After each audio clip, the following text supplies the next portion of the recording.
ತಾಳೆ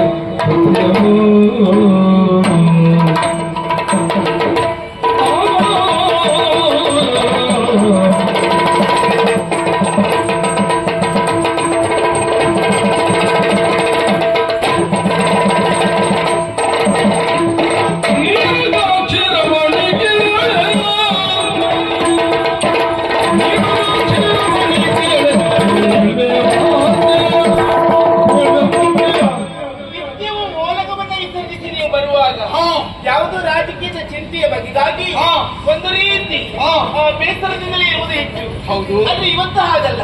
ನಮ್ಮ ಚೈತನ್ಯದಿಂದ ನನಗೆ ತೂಗಿ ಕರೀತಾ ಇದ್ದೀರಲ್ಲ. ಹೌದೇ ಹೌದು. ಎಂತದ ಪ್ರಭು ವಿಶೇಷ? ಎಂತಹ ಸೌಭಾಗ್ಯಗಳು ನೋಡು ನಮ್ಮ ಬದುಕಿನಲ್ಲಿ. ದುರ್ಲಭ ಮಾನುಷ ದೇಹೋ ದೇಹಕ್ಕೆ ಕ್ಷಣ ಬಂದು ಎನ್ನುವ ಹಾಗೆ ಹೇಳಿದ್ರು. ಜನ್ಮ ಜನ್ಮಾಂತರದಲ್ಲಿ ಮಾಡಿದಂತಹ ಪುಣ್ಯದ ವಿಶೇಷತೆಯಿಂದ ಮನುಷ್ಯನಾಗಿ ಹುಟ್ಟುವುದಕ್ಕೆ ಸಾಧ್ಯವಾಗುತ್ತದೆ. ಅದರಲ್ಲಿ ಅರಸು ಮನೆತನದಲ್ಲಿ ನಾವು ಹೇಳಿಕೊಂಡಾದ್ರೆ ಇನ್ನೆಷ್ಟು ಪುಣ್ಯ ಮಾಡಿರ್ಲಿಕ್ಕೆಲ್ಲ ಹೇಳು. ಖಂಡಿತ ಹೇಳಿ ಕೇಳಿ ಕೆಳದಿ ಸಾಮ್ರಾಜ್ಯದ ರಾಜಧಾನಿ ಇದು ಬಿದರೀರು. ಶಿವಪ್ಪ ನಾಯಕರು ನಮ್ಮ ಹಿರಿಯವರು. ಒಂದು ಕಾಲದಲ್ಲಿ ಈ ನಾಡಿನ ಅಭಿವೃದ್ಧಿಗಾಗಿ ಸರ್ವತೋಮುಖವಾದಂತಹ ಶ್ರೇಯಸ್ಸಿಗಾಗಿ ಸದಾ ಕಾಲಕ್ಕೂ ಶ್ರಮಿಸುತ್ತಾ ಬಂದವರು. ನಮಗದು ಹೆಮ್ಮೆಯ ವಿಷಯ ಅಲ್ವೇನೆ. ಒಂದು ಸಂದರ್ಭ ಹೈದರಾಲಿಯ ದಾಳಿಯಿಂದಲಾಗಿ ಇಲ್ಲಿರುವಂತಹ ಸಂಪತ್ತನ್ನೆಲ್ಲ ಆ ದುಷ್ಟ ಸೂರೆಗೊಂಡಂತೆ. ಆದ್ರೂ ಒಂದು ದೇವರ ಅನುಗ್ರಹದಿಂದಲಾಗಿ ಮತ್ತೆ ಈ ಸಾಮ್ರಾಜ್ಯ ಎನ್ನುವುದು ನಮ್ಮ ಕೈವಶವಾದದ್ದು ಸುಳ್ಳಲ್ವಲ್ಲ.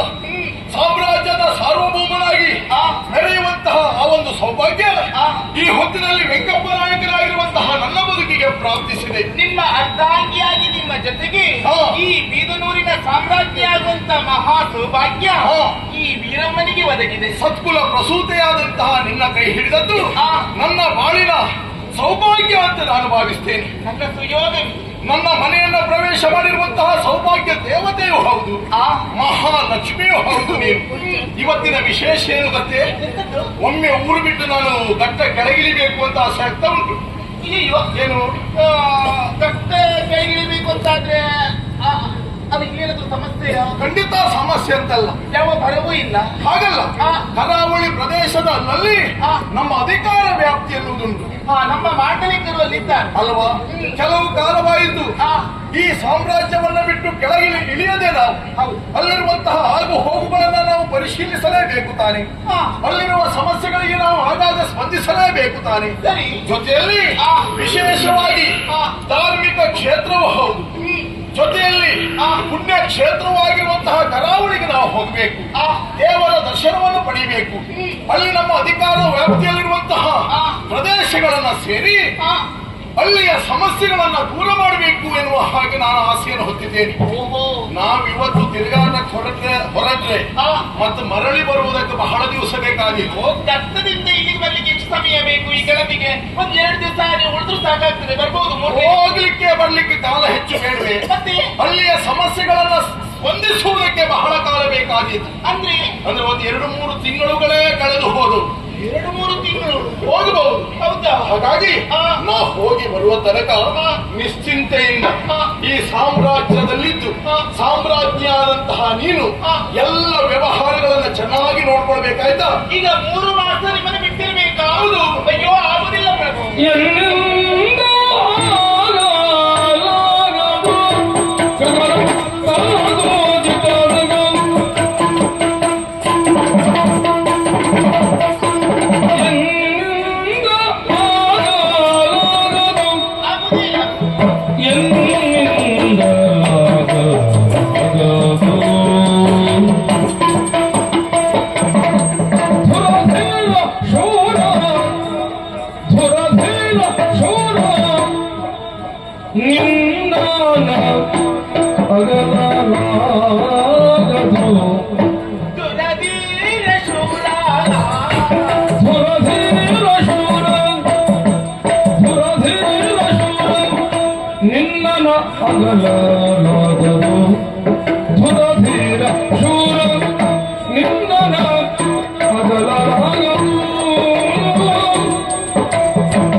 ಸೆಳೆಯುವ ಕಣ್ಣ ಸೆಳೆಯುವ ಗಿರಿವಿಹಾರಗೆ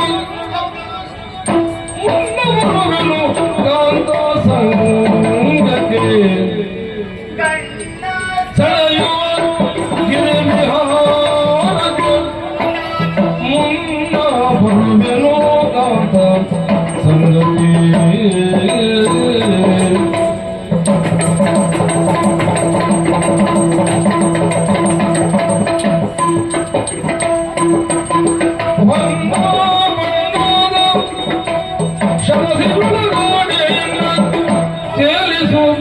ಬರುವಿನ ಜೊತೆಯಲ್ಲಿ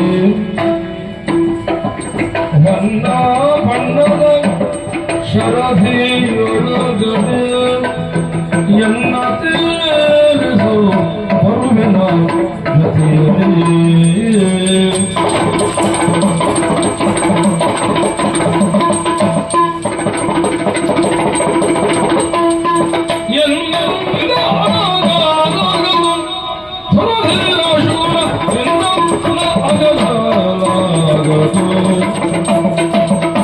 ಆಕಾಂಕ್ಷೆಯನ್ನು ಹೊಂದಿ ನಿಮ್ಮ ಪ್ರಜಾವರ್ಗವನ್ನ ಕಾಡುವುದಕ್ಕಾಗಿ ನೀವು ಅಂತ ಸಾಗುವುದು ನಿಮ್ಮ ಧರ್ಮವೂ ಆಗಿದೆ.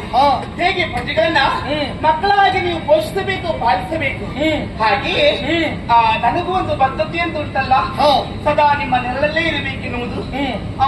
ಅಂದ್ರೆ ಈಗ ಹೇಗೂ 3 ತಿಂಗಳಾಗ್ತದಲ್ಲ, ಹೌದು, ಒಂದೆರಡು ದಿವಸವೂ ಆಗಿದ್ರೆ ನಾನಿನ್ನಷ್ಟು ತಲೆ ಕೆಡಿಸಿಕೊಳ್ಳುವುದಿಲ್ಲ ಆಗಿತ್ತು. ಸುದೀರ್ಘವಾಗಿ 3 ತಿಂಗಳು ನಿಮ್ಮನ್ನು ಯಾವತ್ತಾದ್ರೂ ನಾನು ಬಿಟ್ಟುದುಂಟಾ? ನಾನೇ ಕೇಳಬೇಕು ಅಂತಿದ್ದೆ. ನಮ್ಮ ಘಟ್ಟದ ಕೆಳಗೆ ನೋಡುವಂತ ವಿಶೇಷತೆಗಳು ಉಂಟಂತೆ. ಹೌದೌದು.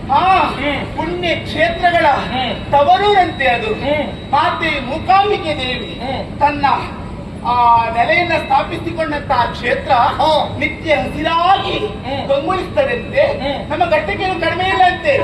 ಎಲ್ಲಿ ನೋಡಿದರೂ ಹಸಿರು ಬೆಳೆಗಳ ತಾಂಡವ ಕಾಣುವುದರ ಜೊತೆಗೆ ಬಾಣಕಟ್ಟೆಯಂತ ಪುಣ್ಯ ಕ್ಷೇತ್ರ ಉಂಟಂತೆ.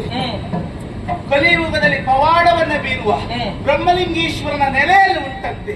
ಅಷ್ಟೇ ಅಲ್ಲ ಪ್ರಭು, ಮತ್ತೆ ಮುಂದೆ ಸಾಗಿದ್ರೆ ಕುಂದನಗರಿ, ಕುಂದಾಪುರ, ಅಲ್ಲಿಯೂ ಸಹಿತ